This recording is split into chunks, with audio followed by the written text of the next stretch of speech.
말씀입니다. 오늘 말씀의 제목 제자들과 세상의 차이 그렇게 정했습니다. 오늘 본문에서도 예수님께서 여전히 십자가의 죽음과 부활, 주님의 순환을 예고하고 계십니다. 특별히 30절부터 32절의 말씀이 그 내용이죠. 주님께서 31절에 얘기하십니다. 제자들을 가르치시면 또 인자가 사람들의 손에 넘겨져 죽임을 당하고 죽은 지 3일 만에 살아나게 될 것이다 하는 것을 말씀하십니다. 이 앞에 전에 있었던 그 갈릴리 아니죠, 가이사랴 빌립보 가셔서도 예수님이 본인의 십자가의 죽음과 부활을 말씀하셨습니다. 순환을 예고하셨는데요. 오늘 여기 본문에서도 또 갈릴리에서도 순환을 예고하십니다. 순환이라고는 말하지만 오히려 주님의 십자가뿐만 아니라 죽으시고 부활하신 사건, 즉 부활이 있기 때문에 오히려 영광스러운 승리의 예언이라고 할 수 있습니다. 왜냐하면 부활이 있기 때문에 십자가가 끝이 아니기 때문에 그렇습니다. 우리 기독교의 신앙이 그렇지 않습니까? 십자가로 끝나는 것이 아니라 그 뒤에 정말 영광스러운 승리인 부활이 있다는 것, 그것이 우리의 또한 신앙의 고백이어야 하지요. 이렇게 십자가와 부활에 대해 말씀을 하셨음에도 불구하고 제대로 깨닫지 못했던 제자들은 두 번째 얘기를 하심에도 불구하고 제대로 알아듣지 못합니다. 이렇게 주님이 말씀하셔도 순환, 십자가, 또 십자가 이후에 부활에 대해서 말씀하시는 것을 제대로 알아듣지 못하니까 결국 제자들은 귀신도 쫓아내지 못하는, 그런 권능을 발휘하지도 못하는 그런 모습을 보이게 되는 거고요. 공동체를 이루는 일에 있어서도 하나님의 공동체는 뭔가 인간의 사람들이 만든 공동체와는 달라야 됨에도 불구하고 세상과 똑같은 방식을 취할 수밖에 없었던 제자들의 원인은 바로 거기에 있었던 겁니다. 하나님의 말씀을 제대로 이해하지 못하고 깨닫지 못하고 십자가와 부활도 알지 못했기 때문이죠. 더 나아가서 33절부터 34절에서는 주님이 이렇게 십자가를 또 십자가 이후에 부활을 말씀하고 계심에도 불구하고 그들은 여전히 쟁론했다라는 사실입니다. 주님이 물으십니다. 33절에 너희가 길에서 서로 토론한 것이 무엇이냐라고 말씀하죠. 계속해서 주님은 길이라는 표현을 사용하고 계시죠. 그래서 내가 누구냐라는 것을 말씀하셨을 뿐만 아니라 이제는 십자가의 길, 십자가의 도, 그 길에 대한 이야기를 주님이 계속 말씀하시는 거예요. 그래서 너희가 길에서 서로 토론한 게 뭐냐라고 얘기를 하십니다. 그때에 제자들이 뭐 했습니까? 누가 크냐? 그 얘기 하지 않았습니까? 그러면서 자기들이 쟁론했다라고 얘기하고요. 제자들이 귀신을 쫓아내지 못했을 때는 제자들이 변론했던 것을 우리는 봅니다. 비슷한 단어이지만 좀 다른 단어죠. 이 쟁론하다는 단어나 변론하다는 단어는 결국 제자에게는 어울리는 단어는 아니라는 겁니다. 하나님의 백성된 우리에게도 마찬가지입니다. 뭘 얘기하고 쟁론하고 변론하는 것, 다 말과 관계된 건 아닙니까? 기독교 신앙은 말하는 종교는 아닙니다. 그냥 뭐 말로 다 말의 잔치로 끝나는 데는 아닙니다. 결국 제자는 삶을 살아내는 게 그리스도의 제자된 삶의 본질이기 때문에 그렇습니다. 거기다가 쟁론한 내용이 뭡니까? 누가 크냐? 넘버링 하고 있는 겁니다. 서열, 누가 영순이냐? 누가 1번 가냐? 누가 2번 하냐? 예수님이 왕으로 등극하시면 영의정 좌의정, 그죠? 우리 옛날 표현대로 왼쪽 오른쪽에 1번은 누구고 2번은 누구고, 뭐 정부 부처에는 뭐 어떤 자리입니까? 뭐 제일 좋은 자리, 그 다음 자리, 그 다음 자리는 누구냐? 너 가라, 나 가라, 내가 가야 되지 않겠냐? 얘기했던 제자들의 모습 아닙니까? 예수님은 십자가의 길을 말씀하고 계시고 십자가, 온통 주님의 머릿속에는 십자가밖에 없으셨는데, 그런데 또 그 영광을 향해 걸어가시는 주님의 고난의 길인데 제자들은 세상의 승리, 온통 영광 받는 일, 그리고 누가 한 자리 할 건가, 큰 자리 할 건가, 높은 자리, 좋은 자리 할 건가, 그 얘기하고 있었다는 겁니다. 우리의 모습이지요. 결국 제자들과 세상은 달라야 됩니다. 오늘 말씀의 제목도 제자들과 세상의 차이라고 정했는데 세상에서는 그럴 수 있어요. 우리가 살고 있는 이 땅에서는 그럴 수 있습니다. 누가 뭐 1번이냐, 누가 2번이냐, 그죠? 그런 일들 항상 줄 세우고 서열을 정하고 그러지 않습니까? 뭐 예전에 그래서 지금은 안 그렇다고 하시는데 이 군번 보면 등수가 나오지 않습니까? 그죠? 참 비참한. 저희 군종은 안 그렇습니다. 저희 군종은 성적순으로 군번 안 매겨서 정말 다행입니다.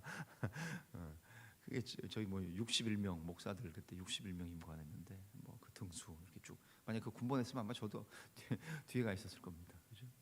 저희 경쟁하는 거 별로 많이 안 좋아해서. 그래서 얼마 전에 얘기 들으니까 이제 임관하는 장교들도 가나다 순으로 그냥 한다고 하시는 이야기까지 들었습니다. 다 줄 세웁니다. 성적 세우고 또 등수 세우고 또 그죠? 우리 군안에서 하는 거지 않습니까? 계급, 임관, 서열, 등등 그런 것들 하는 게 이 일반적인 우리가 살고 있는 땅 아닙니까? 그러나 제자들은 달라야 된다는 거지.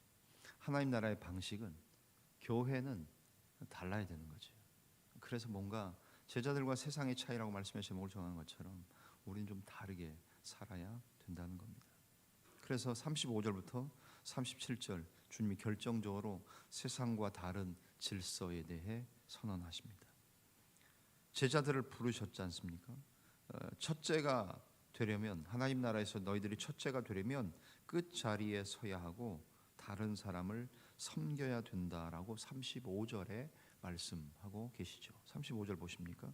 예수께서 앉으사 12제자를 불러 이르시되 누구든지 첫째가 되고자 하면 무엇 사람의 끝이 되며 무엇 사람을 섬기는 자가 되어야 하리라 하시고, 결국 교회에서는 섬기는 자가 첫째고 섬기는 자가 큰 자인 것입니다. 그런데 우리는 여전히 교회도 세상의 방식이 지배하고 있고 아예 통용되고 있지 않습니까? 우리는 앉아서 먹는 자이고 먹는 것을 가져다 주는 자들을 낮은 자라고 생각합니다. 그건 식당 가면 그렇습니다. 바깥에 가서 내가 내 돈 내고 밥 사 먹는 데는 그렇습니다. 그러나 교회의 식당은, 교회에 애찬 봉사하는 우리 교회의 나눔홀은 그래서는 안 된다는 거죠. 주방에 들어가서 일하고 전처리하고 조리하고 끝나고 나서 팔 걷어붙이고 설거지하는 자들이 큰 자인 것입니다.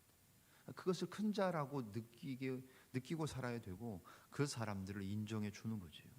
그렇게 하면 어떨까요? 이번 돌아오는 주일에는 여러분들이 밥 먹고 갔다가 그릇 반납하실 때는 그냥 평상시 인사하는 목례보다는 좀 더 허리를 굽혀서 그분들이 큰 자니까, 그분들이 어른이니까, 물론 마침 이렇게 순서에 의하면 이번엔 아마 요한나에서 이번 주일 봉사 하시는 것 같은데요. 그죠? 요한나시네요.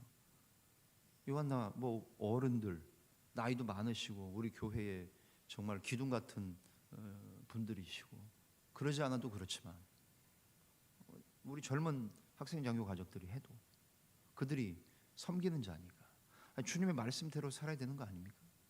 왜 우리는 바깥에서 생각하는 사고를 가지고 동일하게 살고 있습니까? 잘 안 되지만 계속해서 그 생각을 하면서 말로 행동으로 살아내야 되는 것 아닙니까? 주님 말씀하시지 않습니까? 첫째가 되고자 하면 무사람의 끝이 되어야 되고 무사람을 섬기는 자가 되어야 하리라. 남들 하기 싫어하는 일들을 하는 사람이 큰 자인 겁니다. 그 사람이 첫째인 겁니다. 우리는 그렇게 생각하지 않아도 주님 그렇게 보고 계시는 겁니다. 그래서 교회에서 허드렛 일을 하는 것도 마찬가지입니다. 더 나아가서 주님은 어린아이 하나를 데려다 세우시고 이 어린아이 하나를 영접하는 것이 곧 예수님을 영접하는 것이라고 말씀합니다. 자기를 낮은 자리에 두어야 할 뿐 아니라 사회적인 약자를 대할 때 예수님 대하듯 해야 된다고 말씀합니다. 그렇게 따지면 우리 교회에서 물리적으로도 마찬가지죠.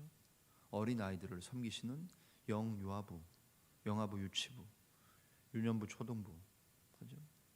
좀 더 큰 중등부 고등부 그 다음에 수련회를 교회에 홍보하고 광고하고 기도하고 후원과 찬조를 기다리고 있는 청년부, 점점 나이 어린 사람들, 그 사람들을 섬기는 것, 그들을 영접하는 것, 받아들이고 섬기고 가르치고 하는 것, 그것은 곧 주님을 섬기는 것이라는 말씀이죠. 그런 차원에서 교사들이 귀한 겁니다. 왜냐하면 남을 가르친다는 것은 쉬운 일이 아니고 그 아이들을 내가 교사로서 군림하고 다스리고 뭐 하는 거 아니지 않습니까? 말씀을 풀어서 말씀으로 섬기는 겁니다. 내 주머니 털어서 그 어린 친구들을 섬기는 겁니다. 그렇기 때문에 주님의 말씀을 준행하는 자들이 곧 저는 교회의 교사들이라고 생각하는 거죠. 이처럼 연약한 자들을 멸시하는 사람, 당시의 어린아이는 사람 취급도 못 받았잖아요. 아시지 않습니까? 여자와 어린아이 사람 수 세는데도 안 들어갔잖아요. 5병이요 7병이요 사건에도 남자만 5,000명이었더라 라고 말씀하시잖아요. 이스라엘 출애굽할 때 나온 장정의 수만 몇 명이었더라, 40만이었더라 얘기하잖아요. 60만이었더라 얘기하잖아요. 남자만 사람이었잖아요. 여성도 아니고 애들은 아니었잖아요. 우리 문화도 그렇지 않았습니까? 옛날에 그렇죠? 뭐 뱀장수, 약장수 얘기하는 것처럼 애들은 가. 그거는 애들하고 관계없는 얘기를 하는 거지만 애들은 무시하는 얘기 아니었습니까? 그런데 그 어린 아이들 멸시하지 않고 오히려 받고 받아들이고 용납하고 그들을 가르치고 그들을 섬기며 그들을 받드는 사람이 곧 큰 자이고 그것이 곧 교회의 방식이며 하나님 나라의 질서라는 이야기죠. 말씀을 정리하며 오늘 우리의 삶을 돌아보기를 원합니다. 예수님의 제자들은 완전히 다른 가치관, 다른 질서를 따라 살아감으로써 결국 우리하고 세상이 똑같은 게 아니라 세상하고 달라야 우리의 가치관으로 세상을 변화시키고 바꿀 수 있는 것 아닙니까? 그런 차원에서 낮은 자리에 있기를 기뻐하고, 목사부터 그럴 수 있도록 하겠습니다. 낮은 자리에 있기를 기뻐하고 연약한 자를 하나님 대하듯 대하는 겸손한 사람들의 공동체, 저는 그것이 우리 자원교회 올해 만 70주년을 맞이하는 우리 자원교회가 70년을 살아왔어요. 하나님 앞에서 점점 더 성숙하고 영걸어가고 익어가고 완숙해져야 되는 것 아니겠습니까? 그런 차원에서 낮은 자리에 있기를 기뻐하고 연약한 자들, 어린이들을 하나님 대하듯 대하는 겸손한 사람들의 공동체는 곧 하나님의 영광을 드러내며 세상의 찬사를 받게 마련입니다.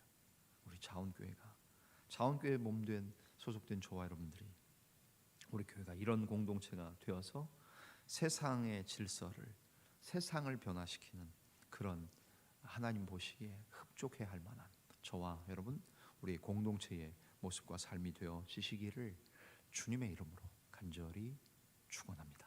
기도하겠습니다. 살아계신 하나님 감사합니다. 우리는 세상으로부터 부름을 받았습니다.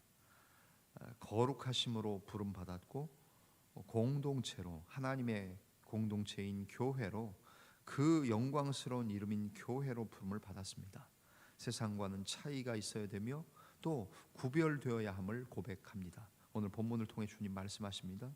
제자에게 어울리지 않는 행동들, 쟁론하거나 변론하거나 하는 말이 아니라 삶으로, 오히려 첫째가 되고자 하면 밑으로 내려가서 무엇 사람의 마지막 끝이 되며 무엇 사람을 섬기는 자가 되는 행동을 나타내 보이는 우리들 뿐만 아니라 당시에 멸시하고 사람 취급도 못 받았던 어린아이들, 그런 어린아이 하나를 받아들이는 것이 곧 주님을 받아들이는 것이고 하나님을 영접하는 것이라고 말씀하시는 그 구체적인 실천을 기억해서 세상과는 전혀 다른 가치관, 그 질서를 따라 살아감으로써 세상을 변화시키는, 낮은 자리에 있기를 기뻐하고 연약한 자를 하나님 대하듯 하는 겸손한 사람들의 공동체, 우리 자원교회가 될 수 있도록 은혜를 허락하여 주시옵소서. 모든 것을 감사하며 고마우신 주님, 예수님의 존귀하신 이름으로 기도하옵나이다. 아멘.